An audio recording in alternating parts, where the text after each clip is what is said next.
Эфир абхазского телевидения продолжает русская служба новостей. Здравствуйте. И в начале выпуска коротко о главном.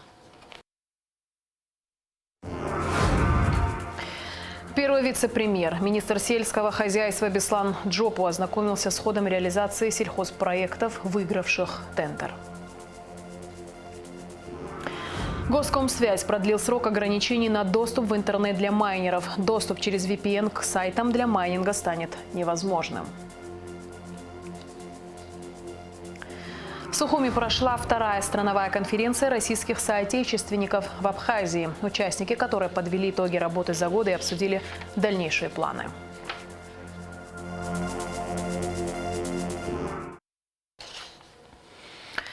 Первый вице-премьер, министр сельского хозяйства Беслан Джопу в рамках целевой ведомственной программы развития сельского хозяйства на 2021 год посетил Гулрыпшский, Ткварчалский и Галский районы. Цель поездки – ознакомление с ходом реализации сельхозпроектов, выигравших тендер. Репортаж Алеки Трапыш. В Гулрыпском районе в поселке Бабушара министр сельского хозяйства Беслан Джопу посетил строящуюся птицеферму. Хозяин птицефермы Даур Когоня вместе с друзьями взял в аренду 10 гектаров земли, где планируют начать растить индеек. На данный проект Минсельхоз выделил 3 миллиона 600 тысяч рублей. Строительство фермы было начато в середине сентября. На сегодняшний день мы где-то с 15 сентября занимаемся этим строительством. На сегодняшний день, вы видите, погоды не позволяли нам, но много чего уже сделано. Одна казарма уже подведена, под крышу. Куплен материал у нас на забор, все у нас куплено более километра, сетка, колючая проволока. Коля, все подготовлено, шифер купленный лежит. Инкубатор мы заказали, купили на 1200 голов, он тоже находится у нас в Краснодаре, его тоже надо нам привезти. На ферме проводят необходимые коммуникации. Пробурлили скважину с водой, установили отдельный трансформатор. Здесь планируют выращивать до 4000 индеек в год, а еще и перепелок. На птицеферме предполагается до 10 рабочих мест. У нас здесь договоренности с питомниками, где в Краснодаре, где эту птицу нам будут давать. И мы рассчитываем, что где-то в конце января, начале февраля будущего года мы уже здесь посадим птицу и будем ее выращивать. Еще хочу отметить одну такую вещь, что многие наши люди относятся к породам, к инкубаторам. Они думают, что если это бройлерное, значит это мясо невкусное, все. Поэтому мы выработали свой рацион их кормления. В течение 5 лет мы это посмотрели, вкусовые качества, мяса и всего остального. У нас здесь будет выгул. Мы именно 5 гектаров хотим посвятить этой птице, чтобы она гуляла, чтобы она питалась нормально, и более-менее, чтобы она, естественно, мясо было, такого естественного вкуса и качества. Далее инспекция направилась в Ткварчалский район, в село Махур. Здесь на территории около 1 гектара идет строительство цеха по переработке ореха фундука. Всего на реализацию проекта было выделено 14 миллионов рублей от государства, но собственники вложили и свои средства – более 10 миллионов рублей. В год на заводе планируется перерабатывать около 1000 тонн ореха фундука. У владельцев есть и свои плантации ореха, где они собирают около 100 тонн урожая. Помимо собственного урожая, на заводе будут перерабатывать орех, купленный у сельчан. Всего здесь предусмотрено около 25 рабочих мест. Собираемся к следующему году хорошо подготовиться, достроить и уже запуститься. Хранилище будет, переработка, фасовка, в дальнейшем еще обжарка, выжим. Все стадии, которые на сегодняшний рынок, на день на рынке требуются, эти будем проводить и уже реализовывать, скорее всего, за пределами республики. В Галском районе в селе Хяцха Беслан Джопу посетил хозяйство индивидуального предпринимателя Ираклия Колбая, который занимается выращиванием домашней птицы. В настоящее время у него 1400 кур. Предприниматель выиграл тендер на приобретение стройматериалов для строительства капитального помещения для птицы и необходимого оборудования, а также и стройматериалы для строительства кукурузного амбара. Мне нужно помещение, мы кукурузу посадили, 9 гектаров, надо собирать, надо строить кукурузник, и помещение для птицы, и для инкубатора помещение нужно. Для этого необходимы стройматериалы. Министерство обещало, сельского хозяйства одобрило конкурс, мы выиграли и ждем. Сумма проекта 900 тысяч рублей. Там на растениеводство 300 тысяч и на птицеводство 600. Первый вице-премьер, министр сельского хозяйства Беслан Джопу подвел итоги инспекционной поездки. Вообще в Минсельхоз поступило около 100 с лишним проектов на общую сумму где-то 200 с лишним миллионов. И вот на сегодня практически на 59 миллионов это где-то около 40 с лишним проектов одобрено.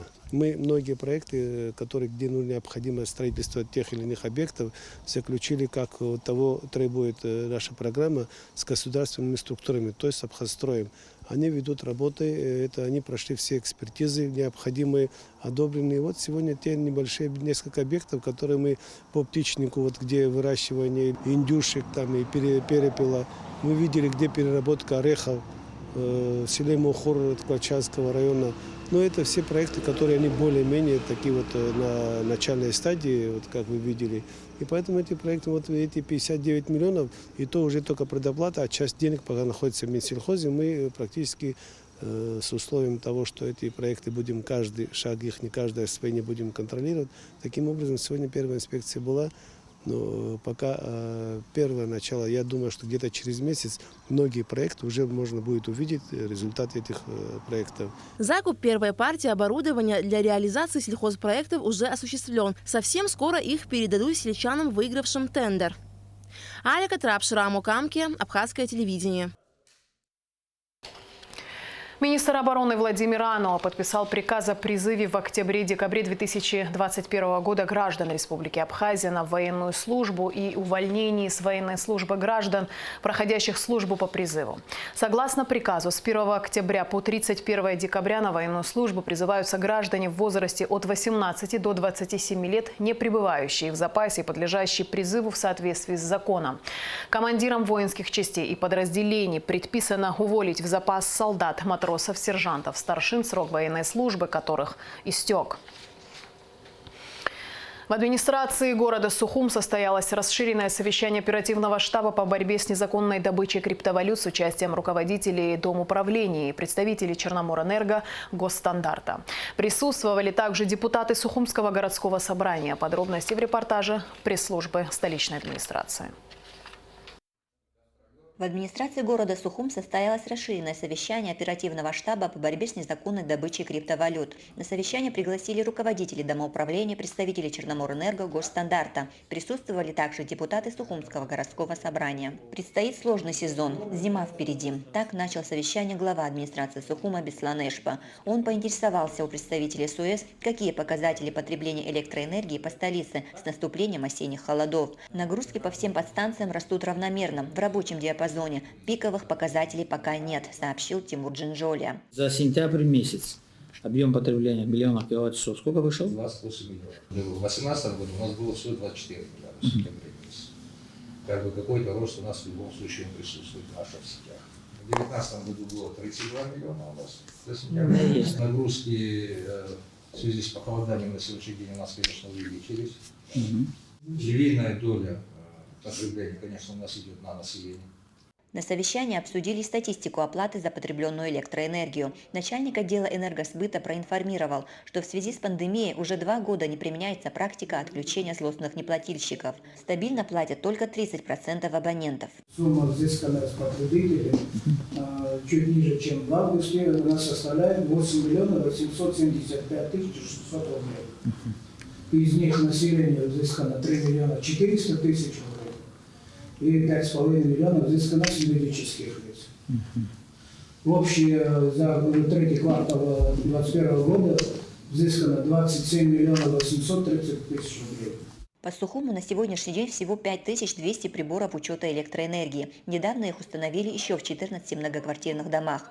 Глава столицы Беслан Эшпа отметил, что эти приборы – самый эффективный и действенный метод контроля, так как есть возможность дистанционного отключения нарушителей. Могу только рекомендовать и просить о том, чтобы все это было правильно, выверено, выставленные счетчики. В том плане, где действительно люди, потребление высокое, там, где действительно, да, там это частный сектор, может 1-2 человека живет, там какие-то несколько киловатт тратит, он вам как клиент, да, конечно, его надо брать на учет, но он как клиент, он вам, наверное, менее интересен, чем человек, который там, или абонент, который там других. Вот в этом случае, чтобы у нас перекосов не было, там, где у нас есть другая клиентская база, которая там потребляет приличное количество, наверное, приоритет там. Беслан Эш поинтересовался ходом работы Госстандарта по спискам, предоставленным администрации столицы. В ней значились 2000 адресов, где выявлено незаконное трехфазное подключение. Энергонадзором были проведены работы по совместно с единым оператором Черноморэнерго выявление абонентов самовольно подключенных до трехфазных. Там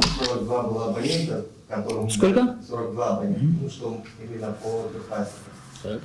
Которым мы дали предписание, эти абоненты, 37 абонентов, которые обратились в Черноморэнерго, дали им, выдали технические условия на подключение. Если касается абонентов, которые занимаются добычей криптовалюты, это вот 11 объектов, которые нами были выявлены, и материалы отправлены в суд. Из 11 абонентов, 7 абонентов уже есть судебные решения, сумма штрафа оплачена до 103 500 рублей. Еще получается 4 абонента, которые в общей сложности на 277 500 рублей мы как бы направили материалы в суд. По мнению Беслана Эшба, госстандарту следует сверить списки с Черноморэнерго с тем, чтобы конкретно установить, чьи заявления на трехфазное подключение находятся на рассмотрении, чьи отклонены, а кому из абонентов дано техническое разрешение. Объем информации большой, адресов много, еще раз говорю, более 2000. Там 42 выявлено, 43 нет. Это не те цифры, которые нам надо было бы услышать, потому что с нас спрашивают за результат, с руководителя оперативного штаба. Информацию, которая вам необходима для работы надзирательному органу, она у вас все присутствует здесь, где ее добыть. То, что могла сделать администрация, она сделала. Мэр подчеркнул необходимость усиления контроля за незаконным подключением к электросетям. Как только мы получаем информацию, может быть, это не будет так долго затягиваться до следующего оперштаба, моментально включаться в работу. Координирует действия Леон Гурамович Кварчи, он же является председателем энергетической комиссии администрации города. Периодически работа будет сейчас выстроена немножко по-другому. Вы параллельно действуете, проводите комиссионные мероприятия, активно участвуете в сборе, обработке информации по незаконным подключениям, о которых мы сейчас говорили. Меня периодически информируйте, от этого будет зависеть, когда мы будем проводить оперштаб. В Сухуме самая большая абонентская база по стране. Если при координации работы всех служб навести надлежащий порядок в энергосистеме, столица может стать примером и для других городов республики, заметил Беслан Эшба. Амрамич Балексия Гухава, пресс-служба администрации города Сухум. Госкомитет по связи, массовым коммуникациям и цифровому развитию продлил срок ограничений на доступ в интернет для майнеров. Соответствующий приказ издал председатель Госкомсвязи Абхазии Беслан Халваш. Документ предусматривает ограничение абонентам в сети интернет возможности использования перечня доменных имен, указателей страниц сайтов и сетевых адресов, позволяющих осуществлять деятельность по добыче криптовалют. Операторам связи предписано провести необходимые технические мероприятия по блокировке доменных имен, указателей страниц сайтов в интернете. В этом году тот объем задач, который был поставлен перед нами, мы выполнили полностью. Но, к сожалению, люди, которые занимались незаконной добычей криптовалют, перешли на новые сервисы, перешли на новый, более высокий технический уровень, пошли под закрытые так называемые VPN. Тот перерыв, который был у нас в последнее время в борьбе с незаконной добычей криптовалют, он был связан с тем, что мы и наши операторы готовились технически, приобретали необходимое оборудование и программное обеспечение для того, чтобы перейти на закрытие уже VPN-сервисов. Я думаю, что эффект будет очень серьезный, он может быть временный, но эффект будет очень серьезный. Сэкономить несколько десятков мегаватт электроэнергии для нашей страны – это тоже очень большая задача.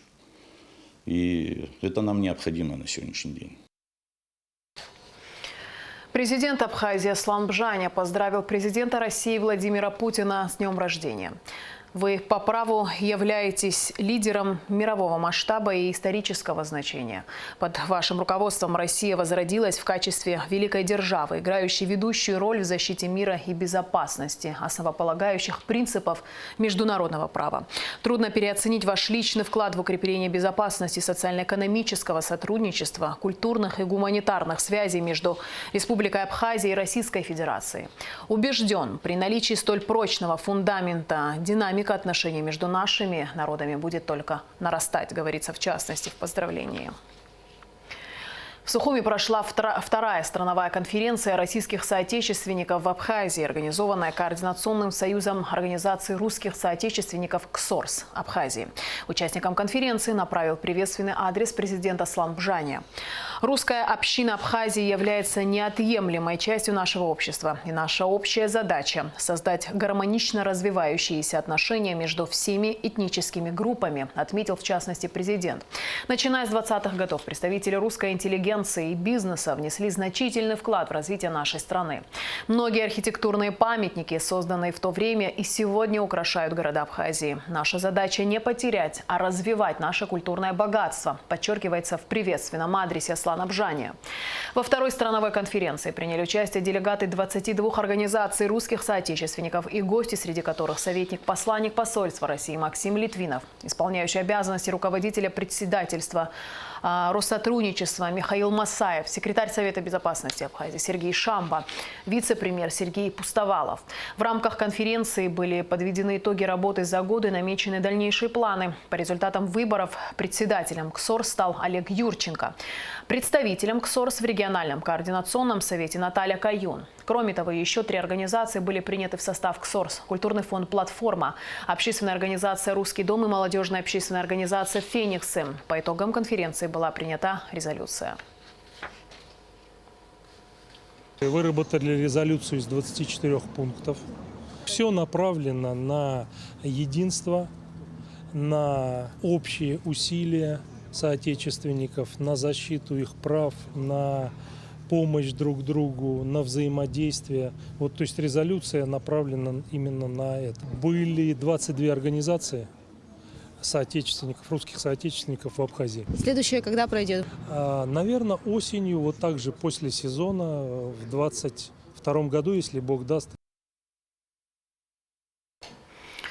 8 и 9 октября в помещении Русдрама состоится сольный концерт народной артистки Абхазии и России, всемирно известной оперной певицы Хиблы Герзмава в рамках 19-го международного музыкального фестиваля «Хибла Герзмава приглашает». Концертмейстер Екатерина Ганелина.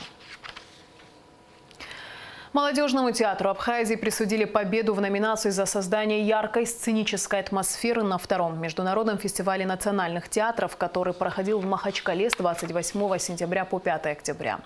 Труппа молодежного театра представила спектакль «После захода солнца» по мотивам пьесы Артура Лоренса «Вестсайдская история». Режиссер-постановщик спектакля Эсма Джения.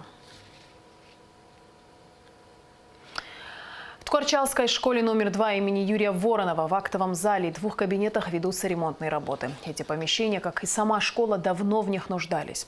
Ремонт идет уже полгода за счет средств международной организации «Датский совет по беженцам». На сегодняшний день половина работ уже выполнена.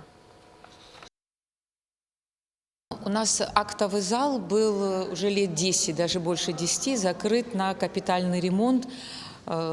Пол дрожал, мы сюда, в общем, закрыли, не пускали детей. Все мероприятия проводились у нас в вестибюле. В мае начался ремонт в зале, актовый зал, где мы находимся, здесь ремонт идет. И 2 кабинета, здесь у нас кабинет русского языка и литературы. Ремонт проводит Датский совет по беженцам. В какие сроки? Мы надеемся, что к Новому году ремонт будет уже закончен, и мы даже, может, карнавал проведем уже в зале. Терпением ждем, потому что наша школа, она со своими традициями, и одной из традиций – это проведение школьных вечеров, посвященных каким-то датам, и просто вечера отдыха. 8 октября в Сухуми состоится матч 14-го тура 3-го этапа чемпионата Абхазии по футболу сезона 2021. Встречаются сухумский «Нарт» и гудаутская «Рица». Начало матча в 15 часов 10 минут. Напоминаем, что прямую трансляцию всех матчей можно смотреть на канале абхазского телевидения в «Система Спорт» и в соцсетях. РУП «Черноморэнерго» сообщает, что в пятницу 8 октября с 10 часов до 13 часов в связи с ремонтными работами будут отключены некоторые фидеры на подстанции Сухум-1. Без подачи электроэнергии останутся районы рынка, депо, военкомата, вокзала, пивзавода и школы-интерната. С 10 часов до 16 часов также будет отключена подстанция Кочара. И в конце выпуска традиционно о погоде.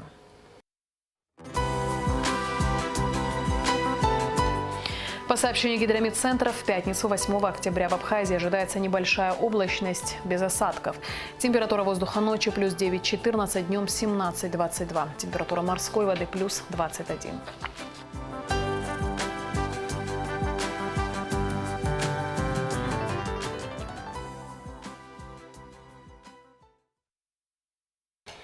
И на этом наш выпуск завершен. Всего доброго и до скорой встречи в эфире.